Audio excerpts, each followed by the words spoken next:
उत्तर प्रदेश की योगी सरकार द्वारा मदरसों का सर्वे कराया गया है, जिसके बाद सर्वे की तारीख भी बढ़ा दी गई है। लेकिन मुजफ्फरनगर की अगर बात की जाए तो 222 मदरसे गैर मान्यता प्राप्त मुजफ्फरनगर में सर्वे में सामने आए हैं, जिसकी रिपोर्ट मुजफ्फरनगर के प्रशासन ने शासन को भेज दी है।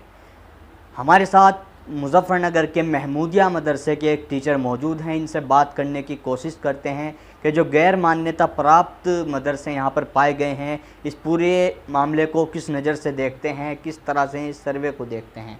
जी, आपका नाम? मुफ्ती मोहम्मद जाहिद, उस्ताद मदरसा महमूदिया सरवट।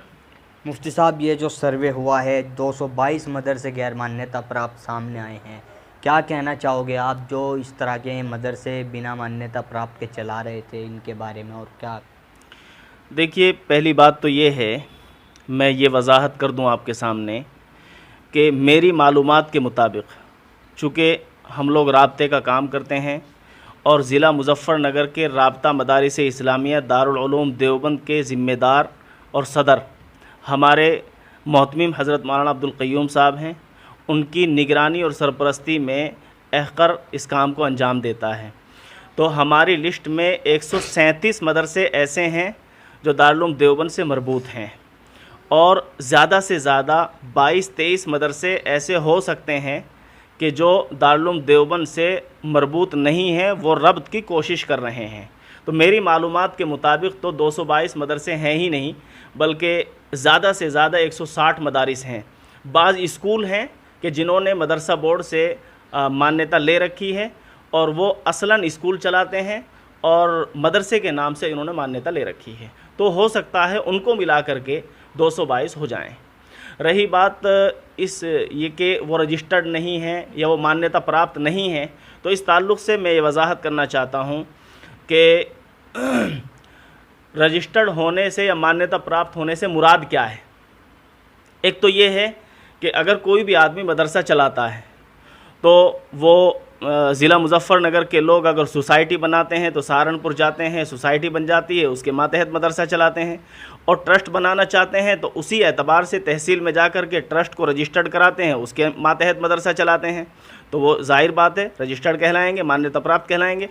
इसी तरह बाज़ मदारिस ऐसे हैं कि जो मदरसा बोर्ड से जुड़े हुए हैं और मदरसा बोर्ड से जुड़ करके सरकार से मदद लेना चाहते हैं और मदद ले रहे हैं, ग्रांट ले रहे हैं। तो जाहिर है उन मदारिस का हमारे इन मदारिस से कोई ताल्लुक़ नहीं है। तीसरे, चूँकि हमारे उलमा ने मदरसा बोर्ड से बहुत पहले से मना कर रखा है। अल्हम्दुलिल्लाह ज़्यादातर मदारिस इससे मना करते हैं, इससे अलग थलग हैं मदरसा बोर्ड से। तीसरे वो मदारिस हैं कि जिन्होंने सोसाइटी भी रजिस्टर्ड करा रखी है और CBSE बोर्ड से या UP बोर्ड से उन्होंने मान्यता भी ले रखी है, चाहे वो 5वीं क्लास की मान्यता हो या 8वीं क्लास की मान्यता हो या 10वीं की हो। बहरहाल तो ये इख्तियारी मामला होता है, इसलिए कि जो मदरसा रजिस्टर्ड है सहारनपुर से या ट्रस्ट के ज़रिए, वो रजिस्टर्ड कहलाएगा, मान्यता प्राप्त कहलाना चाहिए। और अगर वो इख्तियारी तौर पर वो ये चाहते हैं कि दीनी तालीम के साथ साथ हम बच्चों को असरी तालीम भी दें, तो वो अपने यहाँ 5वीं क्लास की 8वीं क्लास की मान्यता भी ले लेते हैं। लेकिन ये इख्तियारी होता है, हर किसी के लिए ज़रूरी नहीं होता है। और मैं ये समझता हूँ कि पता नहीं सरकारी अफसरान किस बुनियाद पर उनको गैर मान्यता प्राप्त बता रहे हैं। मुफ्ती साहब, जैसे मदरसों को लेकर एक बात लगातार सामने आती है कि मदरसा चलाने के लिए पैसा कहाँ से आता है जी, किस तरह का क्या खर्च कहाँ से आता है मदरसा चलाने के लिए? देखिए, मदारिस हिंदुस्तान के अंदर मौजूद हैं और अल्हम्दुलिल्लाह हिंदुस्तान के ख़ास तौर से सभी मज़ाहिब के लोगों की ये तारीख़ रही है कि वो अपने मज़ाहिब का बड़ा ख़याल रखते हैं और अपनी जेब से उन पर बड़ा ख़र्च भी करते हैं। चाहे वो मंदिरों का मामला हो, गुरुद्वारों का मामला हो, वो लोग भी बड़ा ख़र्च करते हैं। इसी तरह मुसलमान भी अपने मदारिस का बड़ा लिहाज, बड़ा ख़याल रखते हैं और ज़कात, सदक़ा, फ़ितरा, इसी तरह किसान लोग अपनी फ़सल के ज़रिए और बाज़ मदारिस वाले दुकान वग़ैरह बना लेते हैं, उसके ज़रिए मतलब पैसा आता है और इस एतबार से ये मदारिस चल रहे हैं। तो जो ये मदरसों का जो सर्वे का कार्य है, अभी भी इसकी तारीख बढ़ा दी गई है, लगातार चल रहा है, क्या कहना चाहोगे आप हमारे माध्यम से सरकार के उन अधिकारियों को जो सर्वे कर रहे हैं?